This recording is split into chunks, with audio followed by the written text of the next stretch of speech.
আসসালামু আলাইকুম। আজকে যারা আমার ভিডিও দেখছেন, এটা একটি শর্ট ভিডিও।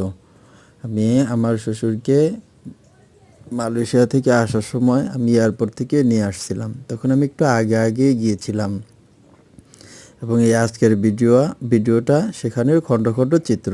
এয়ারপোর্টের এই পাশে উপরের এই সাইডে বিশ্রামাগার আছে, যেটা আমি আগে চিনতাম না। নতুন যারা যায় তারাও চেনে না। এখানে গিয়ে আপনি রেস্ট নিতে পারবেন, বিশ্রাম করতে পারবেন, ওয়াশরুমে যেতে পারবেন। আছে মহিলাদের জন্য আলাদা ওয়াশরুম এবং পুরুষদের জন্য আলাদা ওয়াশরুম।